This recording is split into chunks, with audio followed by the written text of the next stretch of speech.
Halo adik-adik sekalian, salam jumpa, selamat bertemu dengan saya. Perkenalkan, nama saya Frater Tommy.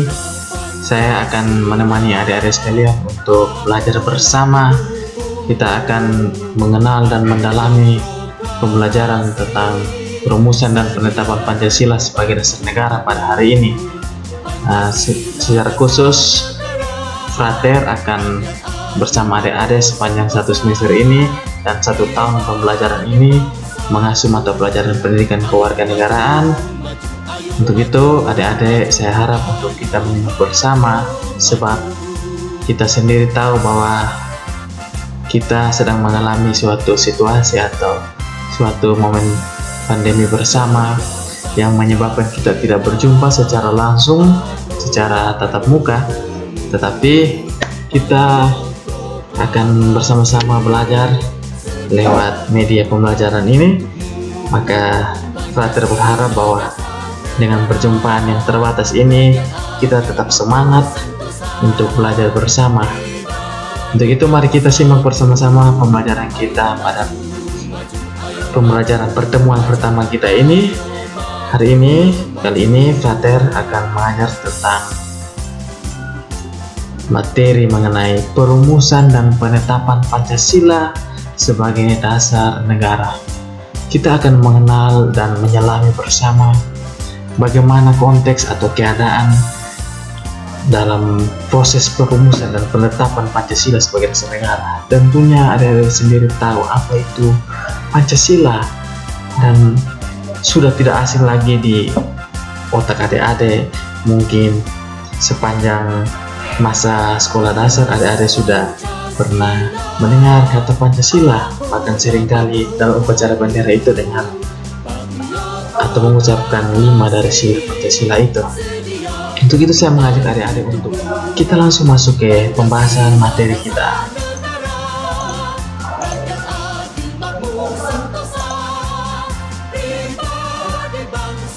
Mari kita memahami Pancasila sebagai satu dasar negara kita bersama dalam satu kacamata pengertian. Jadi sebelum kita memahami lebih dalam tentang Pancasila, mari kita berangkat dari pengertian supaya dengan demikian kita memiliki dasar pengertian tentang Pancasila. Ya, dalam materi kita sampaikan bahwa Pancasila itu adalah ideologi dasar bagi negara Indonesia. Apa itu ideologi? Pancasila sebagai ideologi dasar artinya bahwa Pancasila itu menjadi satu bangunan dasar, satu fondasi, satu ideologi, ide. Nah, sebagai satu dasar itu artinya bahwa negara kita Republik Indonesia ini bertumbuh dan berdasar dari Pancasila ini, dari 5 sila Pancasila itu. Nah, jika kita memahami Pancasila sebagai satu dasar, tentunya kita pun akan memahami bagaimana Pancasila itu memiliki peran yang penting. Sebagai satu dasar, Pancasila memiliki peran yang amat penting, peran yang sentral, peran yang utama bagi kehidupan berbangsa dan bernegara kita, berbangsa dan bernegara di Republik Indonesia ini. Jadi Pancasila itu merupakan satu perumusan dan pedoman kehidupan bangsa dan negara ini. Itu juga berarti bahwa dalam seluruh kegiatan kehidupan kita, khususnya kehidupan bernegara kita ini, selalu landasannya, rujukannya adalah Pancasila. Mari kita menyimak akar kata dari Pancasila ini sendiri. Adik-adik sekalian, Pancasila ini berasal dari kata bahasa Sanskerta.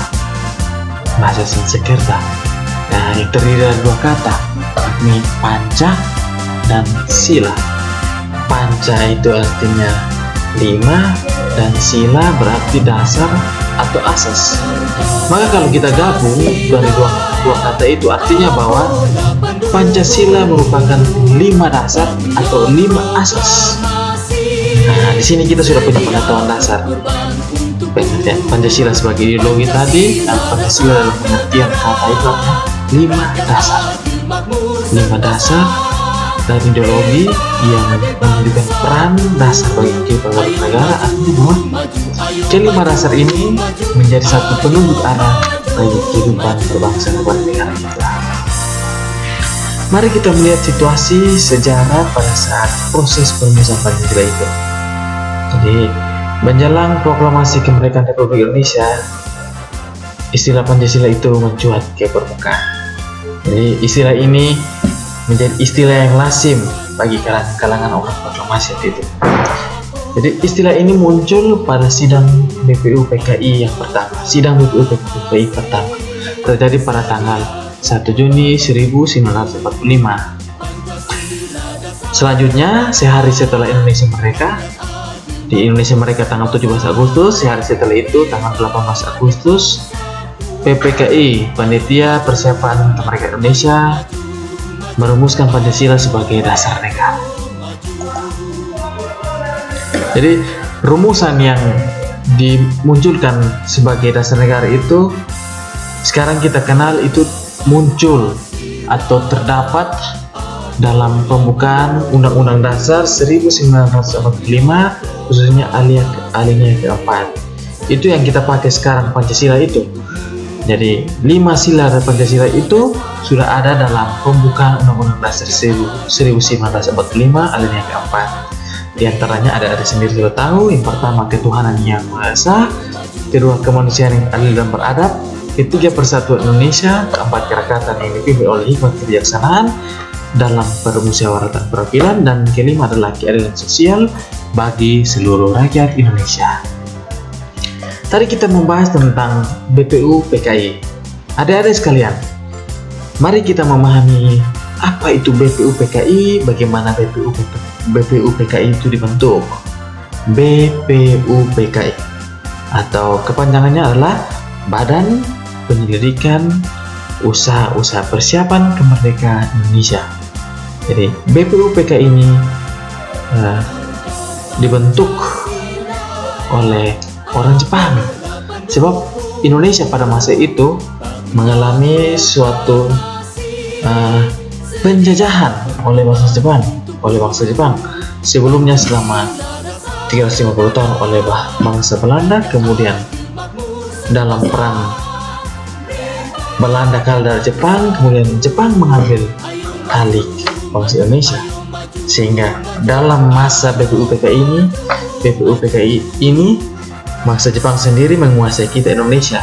Jadi dalam bahasa Jepang itu BPU PKI dikenal dengan nama Dokuritu Shionbi Shoyakai. Dari BPU PKI ini beranggotakan 62 orang, terdiri atas tokoh-tokoh bangsa Indonesia dan 7 orang anggota perwakilan dari Jepang.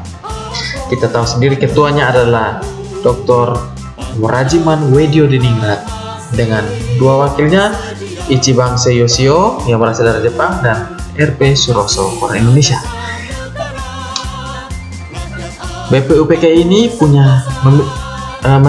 menjalani 3 kali sidang, adik-adik. Jadi sebanyak 3 kali mereka menjalani sidang. Ada 2 sidang yang resmi dan 1 sidang yang tidak resmi. Sidang resmi pertama itu dilaksanakan tanggal 29 Mei sampai 1 Juni 1945 yang membahas tentang dasar negara.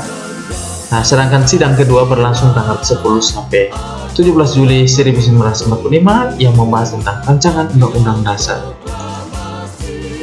Dalam sidang pertama itu terdapat 3 orang penyumbang pendapat. Yang pertama, Insinyur Muhammad Yamin, yang kedua Profesor Dr. Muhammad Supomo, yang ketiga Insinyur Soekarno. Tanggal 29 Mei 1945, Muhammad Yamin dia bicara tentang 5 dasar ini. Karena tadi kita lihat ada 3 orang yang beradu argumen. Muhammad Yamin sendiri dia bicara 5 hal. Peri kebangsaan, dia menekankan aspek kebangsaan, nation. Kedua, kemanusiaan. Ketiga, ketuhanan, yang keempat adalah kerakyatan, dan kelima adalah kesejahteraan sosial. Ini milik Muhammad Yamin. Kita lihat selanjutnya. Tanggal 31 Mei 1945, Profesor Supomo dia mengemukakan 5 prinsip dari dasar. dia punya lain lagi, dia punya beda. Asas persatuan, asas mufakat dan demokrasi, asas keadilan sosial, asas kekeluargaan, asas musyawarah. Ini milik Supomo. Kita lihat nanti beda lagi. Sedangkan Soekarno, milik Soekarno ini yang kemudian dielaborasi, dirubah, atau istilahnya direvisi hingga kita pakai sekarang menjadi sila kita. Kita lihat Soekarno punya ada sila kebangsaan Indonesia, sila internasionalisme atau peri kemanusiaan, mufakat, mufakat dan demokrasi, sila kesejahteraan sosial, sila ketuhanan yang maha esa. Sampai akhir dari masa persidangan BPU PKI yang pertama, ternyata tidak ditemukan titik temu kesepakatan.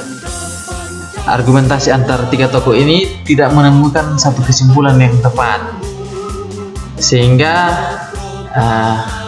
mereka berencana untuk mereka mengambil sikap untuk membentuk satu panitia, namanya Panitia 9. Dari namanya Panitia 9 artinya anggotanya terdapat 9 orang. Betul sekali. Guna tujuan dari panitia ini adalah dari konsep-konsep yang tadi dibicarakan dalam 3 hal itu, konsep-konsep itu kemudian dibicarakan supaya menjadi satu kesepakatan bersama. Itulah tujuan dari Panitia 9. Kita lihat sendiri di sini ada susunan dari keanggotaan Panitia 9, ada Arie Bisma sendiri, ada Soekarno sebagai ketua, Muhammad Hatta sebagai anggota, dan anggota-anggota lainnya sebanyak 6 orang, sehingga jumlah semuanya dari anggota 6 orang tambah dengan ketua dan wakil jumlahnya 9 orang. Kita lanjut. Proses perumusan Pancasila sebagai dasar negara. Adik-adik sekalian, usulan mengenai rumusan dasar Indonesia merdeka dalam sidang BPU PKI secara berurutan dikemukakan oleh Insinyur Soekarno, Mr. Supomo, dan Muhammad Yamin. Jadi 3 orang tadi itu yang kemudian dibentuk Panitia 9.